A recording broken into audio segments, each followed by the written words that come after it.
Welcome to Spam Filter for Your Brain. Bite-sized ponderings on how our thoughts influence our behaviour and our lives.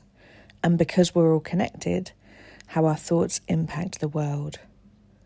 I'm here to help people reconnect with their bodies and declutter their brains. And I don't believe that we should just magically know how our emotions and our thoughts impact our lives if no one ever teaches us. So let's learn this stuff together.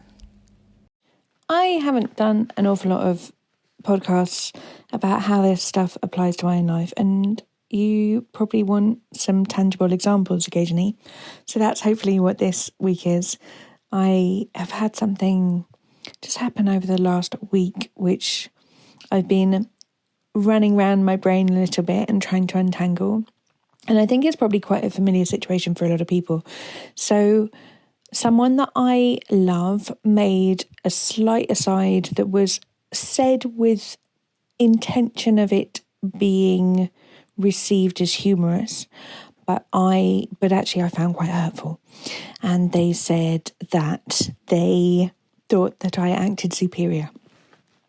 And it's really interesting that this is something that for me happens to be quite a pain point. I don't think of myself as someone who's superior. I don't think of myself as someone who has more knowledge than anyone else. I quite pride myself in the fact that a lot of my work is aimed at trying to help people find their own answers. And if anything, I think that I'm quite good at collecting valuable questions to ask yourself along the way and maybe I'm a question gatherer rather than an answer giver. And so I always try and make sure that in the work that I do, that I'm always helping with every step that I take. I'm helping people to take 2 steps on their own. So when someone accuses me of being, I'm using the word accusing, look at the way I'm talking about it, accuses me of acting superior, I find that quite hurtful.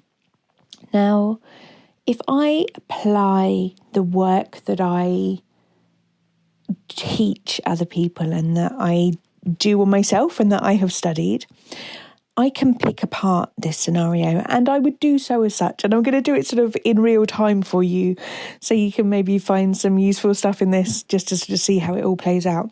So basically, in this situation, I would look for what is the factual circumstances here.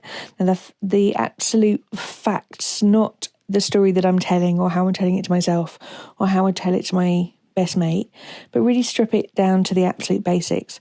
And the absolute basics here are that the words were said to me that I act superior. Now, when I hear those words, I then take a step back from that and go, okay, in this scenario, what is it that I'm thinking that is causing me to feel suffering in this situation? And I could strip down, I could lay a whole load of thoughts that I had, obviously, like, no, I'm bloody well not. How could you say that? I'm, doing an awful lot of things for you right now. How could you be mean? There's an awful lot of things like that. But if I take all of these thoughts and I sort of unravel them a little bit, I think the thought that I really have underneath all of this, which causes me pain, is you don't like me very much. And if I think about why the idea that someone might not like me very much causes me suffering, it's because I actually don't want to be rejected. So when I'm thinking I don't want to be rejected, what I then look at is go, okay, well, when I'm sort of fixating on this idea that I don't want to be rejected, what kind of things do I do? What kind of things do I not do? How does my behaviour fall away, sort of tumble out from this fear of rejection? And some of the things that I do very much this week has been to ruminate over the incident, to think about what I could have done to cause this, to think of other examples that may have come up in my life. I remember being a teenager and being accused of being a yuppie by a relative, and me thinking, I'm broke, what are you talking about? But it still stays with me as something that feels like sort of quite a harsh insult. And I sort of back myself up and defend myself and bolster myself only to myself, but maybe not always only to myself. In this circumstance, it was only to myself, of like, I'm doing so many kind things at the moment. How can you be mean about me? And feel very sorry for myself and sort of try and justify the way that I am in the right and they are in the wrong. And when I look at all of these actions that I take and I list them all out, I actually write them down, and I can see in front of me what my responses actually are. I then try and look at the actions that I have on the paper in front of me and go, when I take actions like this, what actually shows up for me in my life? And it's really interesting. When I go through all of these actions, I'm looking for validation. I'm trying to back my story up. I'm not looking for what else might be. I'm looking for other scenarios where this has happened. All of these actions are me sort of trying to prove myself right and them wrong. And in a way, you could suggest that that is me being a little bit superior. And it isn't. This system, I think, can quite easily sometimes look like we're trying to take on too much responsibility for what other people are thinking about us, or or basically sort of gaslighting ourselves, going, well, if if they're saying these things, then it must be my fault. And it's never about blame.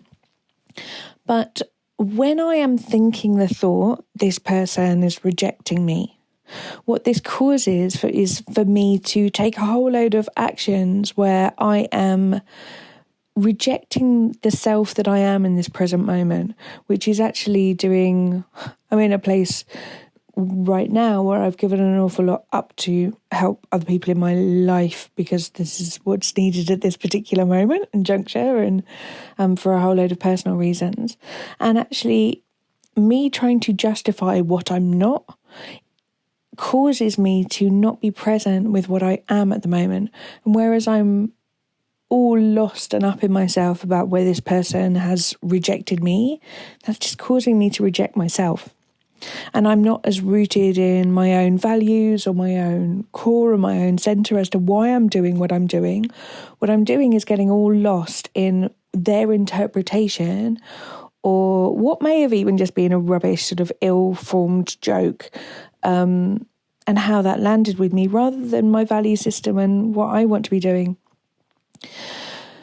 So when I can kind of take a step back from that and go, okay, well, this is why this feels really uncomfortable, because I think that they're rejecting me, and so I'm getting more lost in making sure they don't reject me than me accepting myself, then what would I rather be thinking in this circumstance? And it could just be something, it doesn't have to be big, lofty Instagram meme goals. It could be just something that's a bit more peaceful for me. So in this circumstance, for example, someone has said to me that I'm acting in a superior manner. And the way that I could want to feel about it, if I rummage in my brain, would probably be to be compassionate. Because I want to be feeling like they are allowed their own opinion, that they're having a bit of a hard time at the moment and they were trying to make a joke, that they're having quite a hard time at the moment and they might have been trying to sort of regain some control in a situation that doesn't feel feels like it's quite out of control. And when I kind of think thoughts like that, I'm more likely to just be more present in the things that I want to be doing, how I want to be behaving, who I want to be in this situation, how I want to show up. And I don't get lost in trying to prove myself to somebody else. So it isn't that I'm trying to pretend that something hasn't happened that it has. And it isn't that I'm trying to take too much responsibility for something that wasn't my fault. It's just when I sit around and sort of defend myself and say, well, that's really shit, they shouldn't have said that, this is all really awful, I don't enjoy it very much. It just isn't very nice. And there are a whole load of other ways that I can think about this that just take me back to my centre and back to my core about who I want to be here. And I generally find that that is always preferable to sitting and ruminating in the shit, frankly. So I thought maybe working through a tangible example with you all might be really useful. I hope it is. I hope there's some stuff in there that you might be able to find applicable to your own life. And this is very similar to the stuff that we do on the coaching calls every week. over at Self Care School.